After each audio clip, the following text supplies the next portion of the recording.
You are listening to a reproduction of Uncle Sam's Farm Radio School from the United States Department of Agriculture in 1926.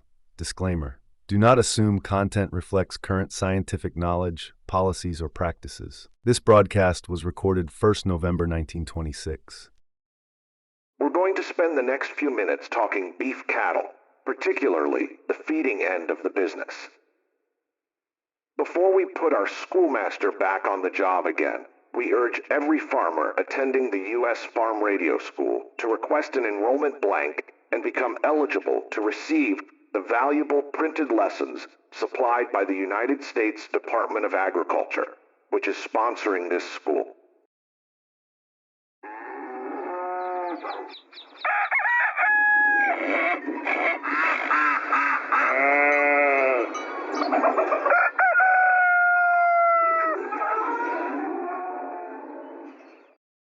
I was in the courthouse the other day. You know how farmers will gather around there, especially on court day.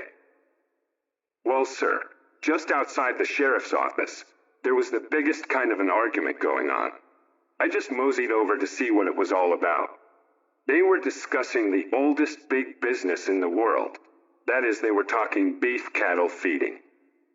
Ever since Abraham and Lot dissolved partnership on account of the overcrowded range, that's been a live subject. Of course, everybody recognizes that you can't produce beef profitably without plenty of good grass. The beef business is built on grass. And I guess that in wintering beef cattle, it's pretty well agreed that roughages should be largely depended on. But from what I picked up of that argument, there are a good many points in cattle feeding that some folks don't know, especially about feeding beef over winter. For instance, some fellows don't seem to recognize that liberal feeding is good health insurance for their animals. Cattle in thrifty condition are better able to ward off diseases. Of course, a serious lack of feed will injure any animal, but with purebred herds, it's especially important to keep them thrifty. Then, young stock need liberal feeding to develop properly. Proper feeding means feeding stock according to their needs. Growing cattle should receive more protein in proportion to carbohydrates than mature cattle. They need feeds that stimulate growth, that is, those that are rich in protein. You can supply it to them in the form of legume hay or in such concentrated feeds as linseed meal, cottonseed meal, or other similar meals. Fattening animals, of course, need fattening feeds or feeds having a high percentage of carbohydrates, such as corn and barley. In wintering beef cattle, it is good practice to at least maintain the weight of the animal. Growing animals, however, should be fed so as to gain considerably during the winter.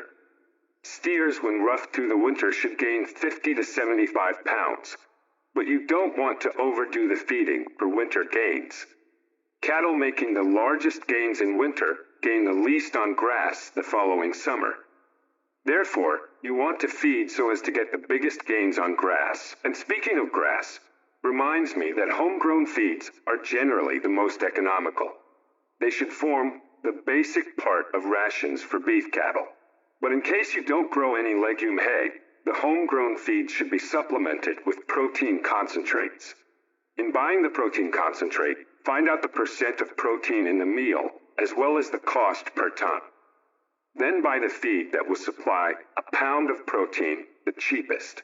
When you are fattening cattle for slaughter, the cost of the feed in proportion to the gains made is the vital factor. You beef cattle men who were hit by the drought last summer don't need to be told that it always is a good plan to have a reserve feed supply.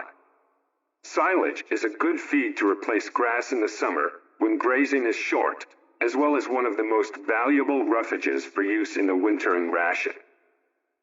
In the range areas where roughage is scarce, cottonseed cake is a popular feed. Another point to be remembered is that practical equipment and shelter contribute to the saving of feed, but in all your feeding, feed your beef cattle according to their needs. Next week at this time, we will talk about feeding the horses and mules.